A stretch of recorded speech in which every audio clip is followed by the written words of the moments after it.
Esta mañana tengo el privilegio de presentar a nuestro invitado para el día de hoy. Él es el pastor David Rogers, a quien le damos la bienvenida Muchas gracias, Puertas pastor. Abiertas. Un gusto, un privilegio estar acá. Muchas gracias. Y gracias a usted por aceptar la invitación. Sí, porque ya estamos haciéndonos más conocidos. Eso, estamos haciéndonos más conocidos, exactamente. Siempre una entrevista es providencial, Sí. no es casualidad. Dios tiene su aguja enhebrada, o sea, con hilo, y la va pasando para tejiendo ese hermoso cuadro, ¿verdad? Exactamente. Así es. Siempre nuestros invitados tienen la responsabilidad de ministrar con lo que Dios ha hecho en sus vidas. Amén. ¿Cómo aparece Cristo en la vida de David Rogers? Buena pregunta, pastor. Yo soy hijo de pastor. Ya. Mi papá y mi mamá amando firmemente al Señor y sirviéndolo férreamente en los Estados Unidos. Yo soy norteamericano. No se nota. No se nota. De ninguna manera. Sí. Sí, pero 31 años en Chile, ¿no? Sí, llevo 31 años con mi esposa. Claro. Llegamos casados, jovencito. Sí, me imagino. Verdecito. Verdecito, sí. Pero mis papás fueron muy fieles en compartir ellos la palabra de Dios. Y quisiera animar a aquellos oyentes que están también escuchándonos hoy. Si usted es papá o mamá, usted tiene su primer campo misionero en su casa. Cierto. No olvide ese hecho. Exactamente. Yo soy uno de 5 hermanos y a los 5 Dios los usó, mis papás, para guiarnos a los pies de Cristo. Conocí a Cristo como niño con mi mamá. Ella me predicó el Evangelio. Actualmente hacía todos los veranos un programa o una actividad para niños en la casa. Ajá. Porque mis papás estaban fundando iglesias. Por ende escuela de verano que se llaman aquí. Exactamente, escuela de verano. O en ese entonces se llamaba clubes de gozo. Ya. O sea, de hace tanto tiempo fue. Claro. Por ende, mi mamá me predicó el Evangelio. Yo conocí a Cristo porque un día, justamente escuchando unos discos vinílicos que están volviendo a la moda hoy día, escuchaba un narrador contar la historia de un niño que había pecado a escondidas tras la espalda de su mamá. Sin embargo, las consecuencias fueron conocidas y por ende ese niño también tuvo que admitir, como todos los tendremos que hacer tarde o temprano, cierto, tendremos que admitir que somos pecadores. Así es. Y cuando me di cuenta de eso como niño, a los pequeños, tiernos años de 6 años de edad, yo dije a mi mamá, entonces, ¿qué hago? Entonces ella me predicó que Cristo había justamente muerto en mi lugar para cancelar esa deuda por mi pecado. Así que como niño entregué mi vida a Cristo. 3 años más tarde fui bautizado. ¿A los 9? A los 9, sí. Y luego ya a los 15 Dios también hizo algo especial cuando mi papá falleció. Y es que ahí yo luché con esa pregunta que a veces los hijos de pastores o hijos de padres cristianos tienen. Entonces, ¿habrá hecho esa decisión yo por agradar a los papás? Que a veces pasa, ¿cierto? Los niños son tiernos, ¿verdad? Claro, normalmente. Y luché a los 15 años con la duda, ¿soy hijo de Dios porque creí en el Dios de mis padres? ¿O porque creí realmente en el Señor Jesucristo como mi Señor? Y ahí yo resolví esa duda leyendo un pasaje que usted quizás alguna vez ha citado, que se encuentra en Isaías 49, 16, que dice que Dios tiene esculpido en la palma de sus manos a los que son suyos. Así es. Y eso fue para mí una tremenda fuente de seguridad y de paz en mi corazón, de que era hijo de Dios por fe en Cristo.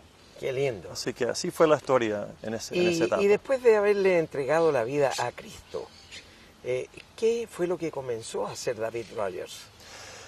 ¿Trabajar con los jóvenes o involucrarse en la iglesia, en la adoración, en la alabanza o en qué? Bueno, como mi papá falleció, cuando él falleció, yo tenía 16 años. Ajá. Fue una época de mucho cambio en el hogar, por ende mi mamá volvió a casarse, nos mudamos de una ciudad a otra. Entonces yo ahí más bien estaba como más a la sombra. Y lo que vamos a compartir hoy día más adelante, leyendo. La importancia de libros cristianos en mi vida fue muy notorio en esa época, como Dios usó literatura cristiana para guiarme. Pero ya luego Dios me guió a estudiar en un instituto cristiano en los Estados Unidos y fue ahí, mientras estudiaba, que Dios empezó a también inquietar mi corazón para servirle en el ministerio. Entonces, después de confirmar mi salvación a los 15, luego ya más grandecito, 18, 19 y 20, Dios también estuvo empezando a guiar mis pasos. Y dos cosas sucedieron. Número uno, visité Perú, nuestro país vecino acá, al norte. Visité Perú para servir en un aprendizaje, una especie de viaje misionero. Eso fue notorio, lo que Dios me mostró ahí, cómo Dios obró, los misioneros con los cuales estuve, y también su testimonio de amor por el Señor y amor por el perdido. Y la segunda cosa fue yo pude conocer realmente algo más de misiones a través de un profesor que tuve, que fue misionero anteriormente, pero que Dios lo trajo a mi vida para guiarme a también considerar la posibilidad de salir a un país extranjero. Y ese misionero tuvo mucha incidencia, mucho impacto tanto en mi vida como en la vida de mi novia en ese entonces. ¿Y el llamado vocacional comienza entonces en el seminario o ya antes de ir al seminario? La semilla estaba cuando leí un libro que se llamaba Piloto de la Selva, Jungle Pilot. No sé si está en español ese libro, pero es la vida de Nathaniel Saint, uno de los 5 que murió en Ecuador. En Ecuador, sí. Exactamente, en el año 1956. Exacto. Ese libro lo leí a los 18 más o menos, 17, 18.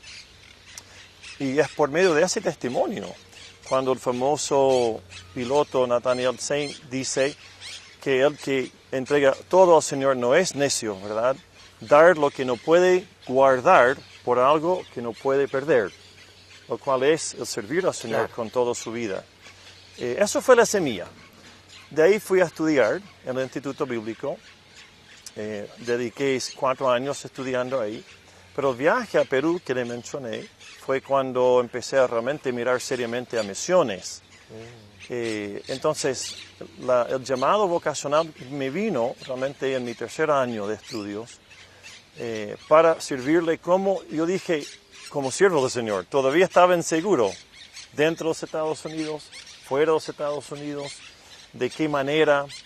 Además, yo creo que por interés natural me inquietó también esto de pilotear. Además, mientras estudiaba en el instituto, tomé cursos para pilotear avión. Llegué a tener casi mi licencia, me faltó un par de horas, queriendo servir al Señor con mis habilidades.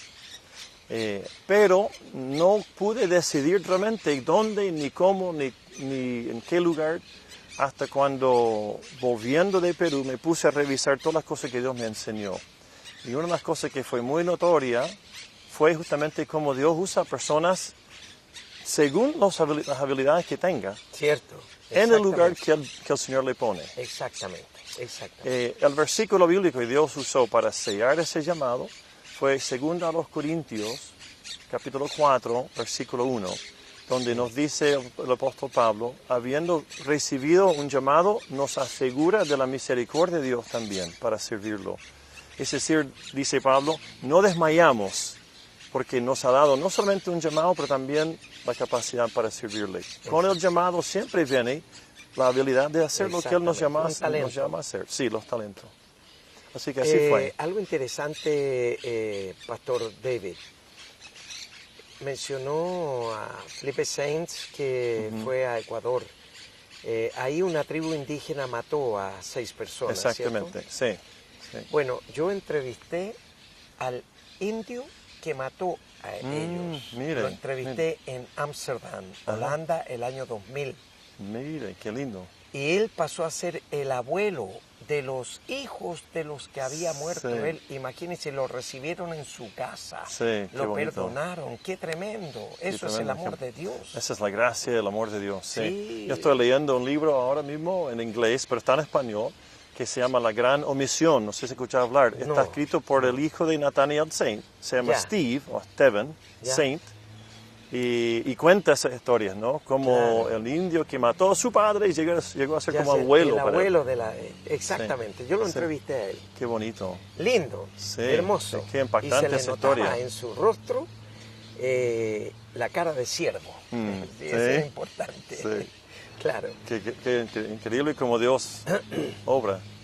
el amor de Dios está ahí, al alcance de todos quienes quieran tomarlo. Exactamente.